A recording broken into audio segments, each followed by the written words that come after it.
Papy, tu peux me raconter une histoire? Chut, ton frère est déjà endormi. C'est d'accord pour une histoire. Ce soir, je vais t'en raconter une très spéciale. Tu comprendras pourquoi c'est important de profiter de ton frère et de bien t'en occuper. Mon frère Jason et moi, on a été séparés de très longues années, tu sais. Quand tout a commencé, Jason avait 6 ans et j'en avais 12. C'était un jour comme tous les autres. Juste après manger, maman était partie faire des courses. On était restés seuls avec Jason. Jordan, je peux sortir faire du vélo dans la forêt? Ok, mais tu ne dis rien à maman et tu rentres pas tard. J'en ai profité pour aller jouer avec mes potes. Mais quand je suis rentré à 17h, maman était déjà à la maison. Jason, par contre, n'était toujours pas là.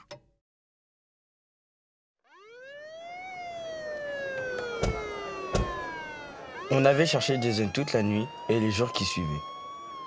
On avait donné son signalement à la police. Un petit garçon de 6 ans avec une brûlure en forme de nuage sur le bras. Pendant plus de 20 ans, nous n'avons eu aucune trace de lui.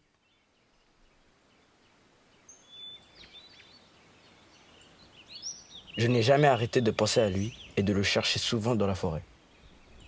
Le jour des 20 ans de la disparition de Jason, j'étais parti me promener plus loin que d'habitude et j'avais été surpris par l'orage.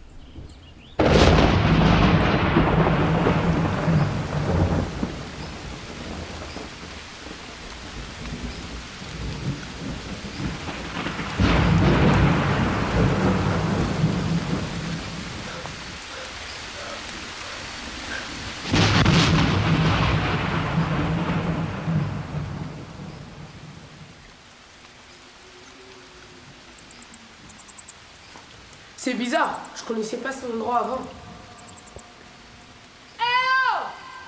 Y'a quelqu'un?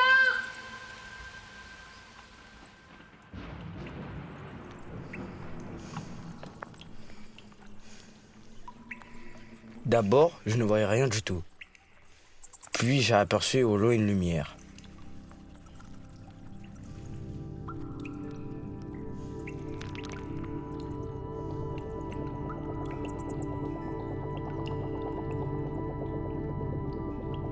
Devant moi, il y avait 3 bulles flottant dans les airs.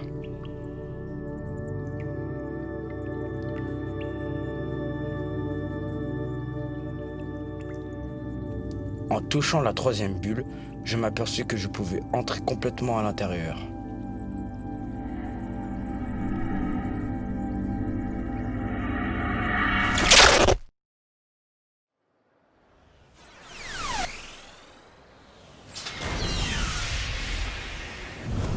Bienvenue à Island Paradise. Aujourd'hui, une réduction de 20% sur notre collection Printemps-été 2047. Accessible uniquement aux citoyens de niveau 3. Autour de moi, les gens ne marchaient pas comme dans le monde d'où je venais. Ils flottaient sur des skateboards ou sur des motos volantes. La ville flottait si haut que l'on ne pouvait pas apercevoir le sol. Des boîtes en verre montaient et descendaient vers le vide. Les gens qui en sortaient étaient immédiatement contrôlés par des robots. Contrôle d'identité, monsieur. Veuillez tendre votre bras. Nous devons scanner votre puce. Hein? Bah quoi? Veuillez tendre votre bras. Nous devons scanner votre puce. Mais lâchez-moi! Individu en résistance. Puce non reconnue.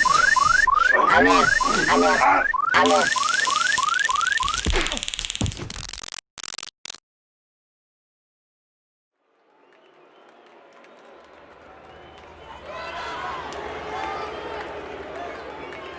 J'ouvrais les yeux, le visage collé contre la terre, les mains attachées dans le dos.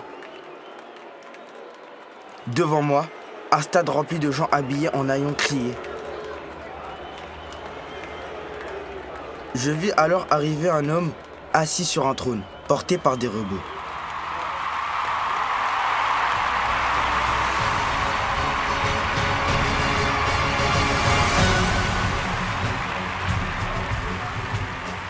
Un tapis rouge se déroulait devant lui comme par magie.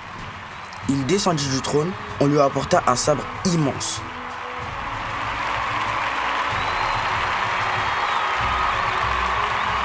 Citoyens des bas-fonds, Je suis descendu aujourd'hui pour vous montrer à tous ce qu'il en coûte de s'infiltrer chez les citoyens de niveau 3. Ce soir, pour votre bon plaisir, un traître va mourir devant vous. Il retira son manteau d'hermine et s'approcha. Il leva son sabre. Soudain, je vis sur son bras la même brûlure que Jason. Lâchez-moi, c'est mon frère!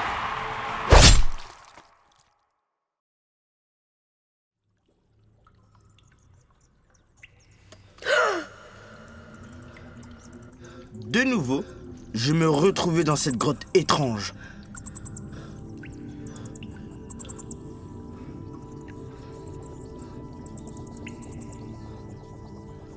Je me précipitai vers la bulle d'où je revenais, mais elle éclata devant moi. Sans réfléchir, j'entrai alors dans la première bulle.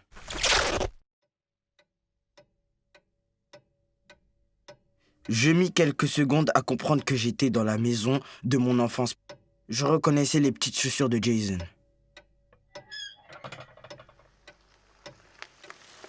Par la fenêtre, je vis Jason sur son vélo.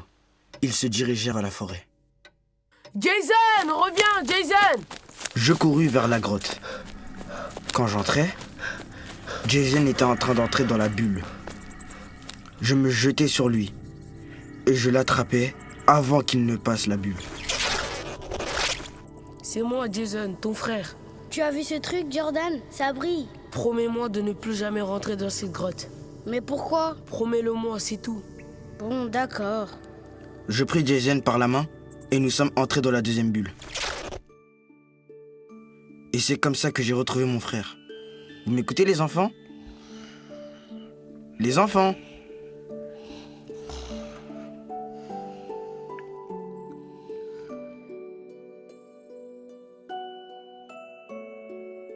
La disparition, fiction radio de Kader, Moussa, Tommy, Wissam, Madara, Ramzi, Daddy. remerciements à Gilles, Hamza, Nora, Mariam, Mano, Strisha.